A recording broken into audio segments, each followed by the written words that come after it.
E eu te pergunto aí o que você achou da queda do Lupe, você meio que já respondeu. Só que ainda está faltando muita informação, cara. Não que essa informação tem que vir de você, tô aqui a nível da gente bater, trocar essa bola mesmo.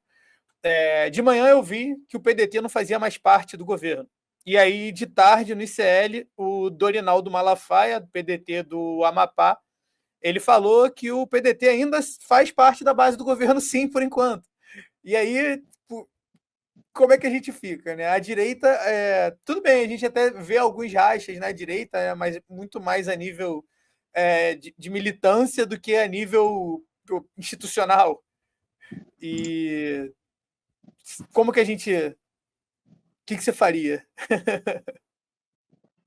Cara, a coordenação do governo é uma coisa muito difícil, né? Você tem uma linha no PDT que é de fato oposição. O que aconteceu ali foi o seguinte: a bancada da Câmara decidiu não que seria oposição, mas que seria independente em relação ao governo a partir daqui. Porém, o PDT continua com o ministério, né? O Volner, que é um ex-deputado, que era número 2 do Lupe, assumiu o ministério no lugar dele. A bancada do Senado, o senador Everton, já disse que não vai ser independente, que vai continuar ligado ao governo. O próprio Ciro veio a público atacar o Lula, defender o Lupe. São, de fato, movimentos distintos que existem dentro do partido, sabe?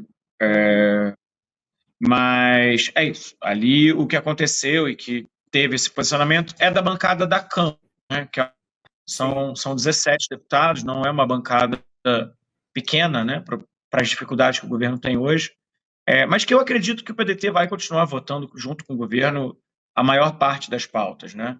Acho que fica ali uma rusga em relação ao papel do próprio Lula em ter defendido o Lupe, mas também entendo que o custo político para o Lula seria muito alto de fazer essa defesa ele mesmo, né? Inclusive, no vídeo do Dia do Trabalhador, ele se apressou ali em falar sobre a questão do INSS, no mesmo dia que ele falou da escala 6x1, mas que, cara, tem aí um potencial, sim, de dar muito problema, né? Então, o governo fica ali nesse equilíbrio entre se afastar, mas ao mesmo tempo é um partido do qual precisa muito para conduzir ali o trabalho legislativo na Câmara e no Precisa muito Senado. mesmo. Tá gostando do papo? Então se inscreve no canal, ativa o sininho para não perder nada e se puder, ajuda a gente fazendo um Pix. Muito obrigada! Eu também acho que faz sentido o PDT agora querer adotar pelo menos uma postura mais independente, né? Ainda que eu acho que vai votar a maior parte junto com o governo, até por uma questão obviamente ideológica, né? As pautas estão muito divididas para o PDT ficar em cima do muro em certas pautas. Mas ano que vem tem eleição e Ciro deve vir aí, provavelmente, né? Então o PDT já se Não colocar sei, como... cara. Não sei, Não? não afirmaria isso com todas as letras, não, Claudinho. Sério? Tem um cenário, sim, no qual ele vem. Algumas pesquisas, inclusive, mostram, né, que com Lula e Bolsonaro fora, ele pontua bem, mas não vejo um consenso em torno do nome dele ou o centro se animando muito em relação a isso. Agora, óbvio, né, esse vento pode mudar. Repito, está pontuando bem, é um nome forte. Ciro, sem dúvida, ali com um trabalho de acompanhamento bem próximo e alguma, sei lá, vai que essa união aí do União Brasil com progressistas, sabe? Ou do Podemos com o PSDB chega junto no projeto político do Ciro, isso ganha um outro estofo, né? Mas ainda isso não estou vendo isso acontecer ainda. Ah, entendi. Porque acaba que acompanhando assim por alto, né, o pessoal da militância é botar o Ciro como certo sempre, aí, praticamente. O que eu acho que seria interessante até, né? Porque a gente está vendo muita gente mais alinhada à esquerda voltar a, de certa forma, habilitar o Ciro, né? Parece que parte da mágoa passou. Algumas das previsões dele acabaram que deram certo, né? Mas acabo que também não acho que o governo Lula não consiga se reeleger, né? Conseguiu em 2022 sem a máquina na mão. Eu acho que agora com a máquina fica até mais fácil, principalmente se o outro lado não for o Bolsonaro. Mas o consenso que se forma, pelo menos para a direita, é Tarcísio, né? Isso a gente... Sem dúvida, sem dúvida. É o grande nome, mas a direita deve ir dividida para o pleito. Acho muito difícil que tenha só uma candidatura de direita no primeiro turno. Vai ter segundo turno, impossível não ter segundo turno. Só se a direita dividir muito, né? Pois é, cara, mas é isso.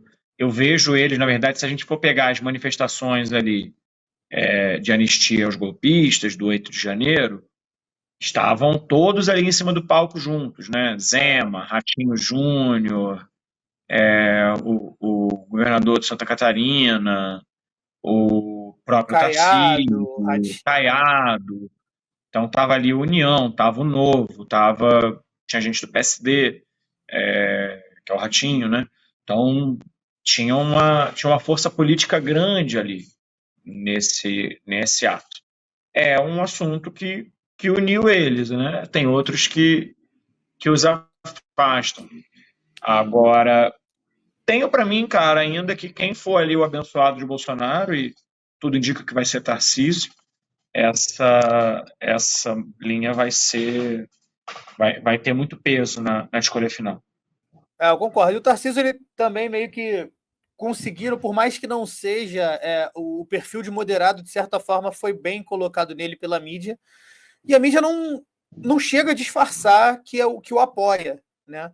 Tem uma capa da Veja, cara, acho que é de março, que é o Tarcísio, né? O plano T. E tá o Tarcísio, o gigantão já, aquelas capas icônicas da Veja. E não só isso, né? Eu gosto sempre de lembrar, o Bolsonaro foi no Podpah e no Inteligência Limitada com o Tarcísio do lado, né? Isso já é um movimento. E é o que eu falo também sobre essa questão da capacidade de distribuição. Quando a esquerda, né? Vamos lembrar de 18, Lula preso e lançar o Haddad. Até as pessoas lulistas saber disso, né? Ali o Nordeste profundo e tudo mais, cara, levou tempo, não chegou, é difícil, né? É uma comunicação dura. A direita já tem uma comunicação muito mais direta com o próprio público. Criou esta comunicação muito mais direta com o próprio público. E aí, tecnicamente, a gente está ficando muito para trás, sabe? Então, esses são pontos que me preocupam muito, assim.